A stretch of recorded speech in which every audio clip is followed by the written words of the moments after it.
अस्सलाम वालेकुम ख़वातीनो हज़रात, मैं हूं मखदूम शहाबुद्दीन।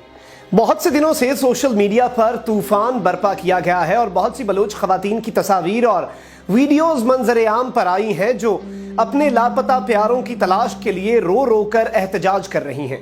इन वीडियोज़ को देख कर हर मुहिब्बे वतन पाकिस्तानी का दिल ज़रूर पसीज जाता है, लेकिन बहुत से अहम पहलू हैं जो आपके सामने रखना बहुत ज़रूरी है। ये जानना बहुत ज़रूरी है कि हसीना कमरानी, मारंग बलोच, फरजाना मजीद और दीगर ख़वातीन कौन हैं और उनके BLA के साथ क्या लिंक्स हैं। इंप्रेशन यही दिया जाता है कि ये आम शहरी हैं जिनके दहशतगर्दी या मुल्क मुखालिफ प्रोपेगेंडे से कोई ताल्लुक नहीं और ये सिर्फ और सिर्फ इंसानी हुकूक की बात करती हैं। लेकिन इन तमाम नाम निहाद मुतासरीन की हकीकत आपके सामने रखने से पहले मैं ये बताना चाहूँगा कि इस सब का मास्टर माइंड कौन है। इस सब का मास्टर माइंड मामा कदीर नामी शख्स है। मामा Qadeer voice of Balochistan missing persons का सरबराह है। मामा कदीर एक आम अमन पसंद शहरी का नकाब पहने हुए है और उसे हामिद मीर साहब भी काफी कवरेज दे चुके हैं, लेकिन उसकी हकीकत उसकी अपनी ही एक वीडियो बेनकाब करती है जिसमें वो भारत से बराह रास्त असलहा मांग रहा है। आपने अगर करना है बलूचों की मदद तो ज़बानी न करें, उनको अमली करें, कुछ करके दें, हमें कुछ दिखाएं कि मैं इस तरह आपका सपोर्ट करता हूं। मोदी साहब हमें मदद देना चाहते हैं तो आर्म्स की हमें मदद करें, हमें बंदूक की मदद करें ताकि हम अपने दुश्मन को उससे मारें।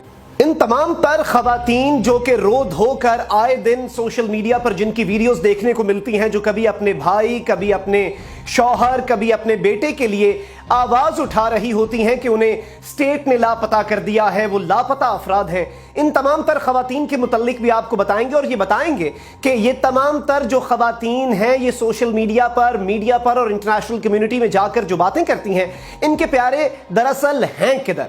सबसे पहले फरजाना मजीद की बात हो जाए। फरजाना मजीद वो पहली खातून थी जिसे मामा कदीर ने बाकायदा तौर पर मिसिंग पर्संस के नैरेटिव को खवातीन के जरिए आगे पहुंचाने के लिए इस्तेमाल किया। सबसे अहम पॉइंट यह है कि फरजाना मजीद क्या एक आम शहरी है? क्या फरजाना मजीद एक अमन पसंद शहरी है जो सिर्फ और सिर्फ अपने लापता भाई के लिए कैंपेन कर रही है?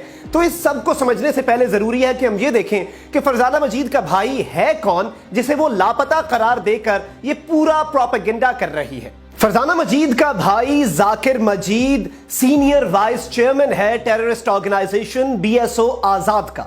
ये एक बहुत अहम पहलू है और अगर इसे वो लोग रिफ्यूट करते हैं और ये कहते हैं कि वो सिर्फ और सिर्फ एक आम पढ़ाई लिखाई में शौक रखने वाला एक तालिब इल्म था, तो एक बात बताता चलूं कि यही जाकिर मजीद वीडियोस में अपनी तमाम तर कार्रवाइयों का एतराफ कर चुका है और इसकी ईरान और अफगानिस्तान की मिलिटेंसी की तस्वीर भी सामने आ चुकी हैं। फरजाना मजीद ने इसी पूरे केस को इस्तेमाल किया, मामा कदीर के साथ USA का सफर किया और USA में इस वक्त अजाइलम लेकर रॉ के फंडिंग पर पाकिस्तान के खिलाफ प्रोपेगेंडा करने में मसरूफ है। आइए अब एक और खातून के केस का जायजा लेते हैं। यह खातून है महरंग बलोच जो अपने लापता वालिद अब्दुल गफ्फार लंगोव की बाजियाबी के लिए एहतजाज करती है। एक और इंतहाई दिलचस्प बात यह है कि यही खातून महरंग बलोच जो कि आए दिन हुकूमत पाकिस्तान और स्टेट ऑफ पाकिस्तान के खिलाफ हर्जा सराई करती रहती है, ये इस वक्त बोलान मेडिकल कॉलेज में पाकिस्तान के स्टेट के ही एक्सपेंस पर तालीम हासिल कर रही है, यानी कि इसकी तालीम का तमाम तर खर्चा पाकिस्तान का स्टेट उठा रहा है। अब सवाल यह पैदा होता है कि यह अब्दुल गफ्फार कौन है? क्या वो सिर्फ और सिर्फ एक ह्यूमन राइट्स एक्टिविस्ट था?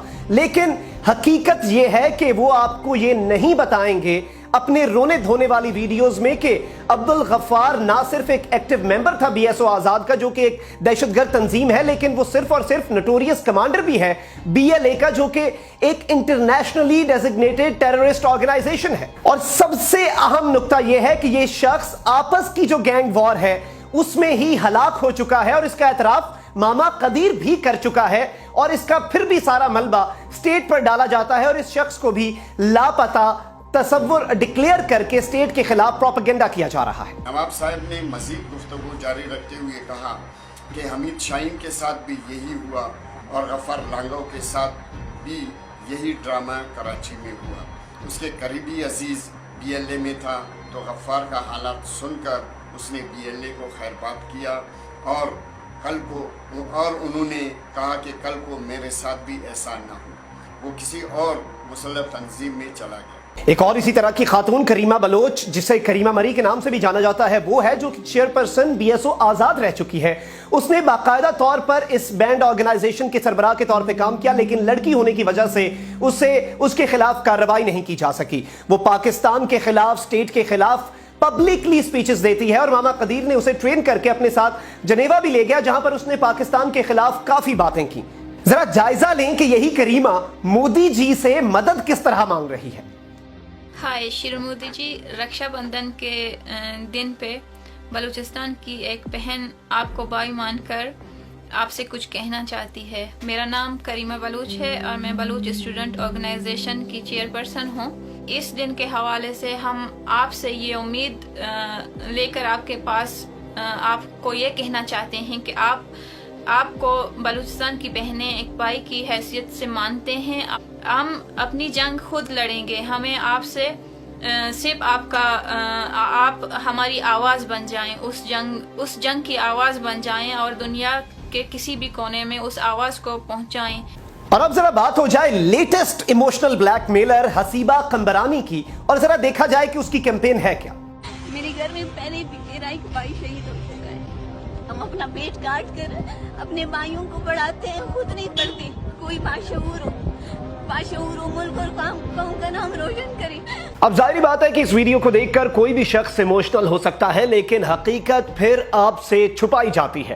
حقیقت یہ ہے کہ یہ اپنے بھائی اور اپنے کزن محمد حسان قمرانی اور حزب اللہ قمرانی کے لیے کیمپین کر رہی ہے، اور اس کے مطابق وہ لاپتہ ہو چکے ہیں اور اس کے پیچھے اسٹیٹ آف پاکستان ہے.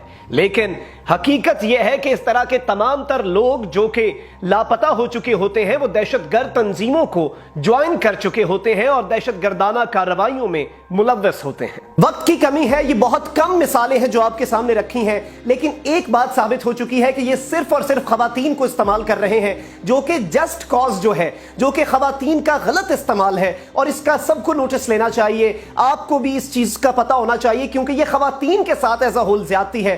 کیونکہ اللہ نہ کرے اگر کوئی خاتون کا جسٹیفائڈ کیس ہے تو وہ بھی ایسے شر پسند عناصر جو صرف اور صرف وومن کارڈ پلے کر کے لوگوں کو ایموشنلی بلیک میل کر رہے ہیں، ان کی وجہ سے حقیقی جو خواتین اپنے حقوق کے لیے باہر نکلیں گی، ان کی سٹرگل پر بھی سوالیہ نشان لگ جائے گا.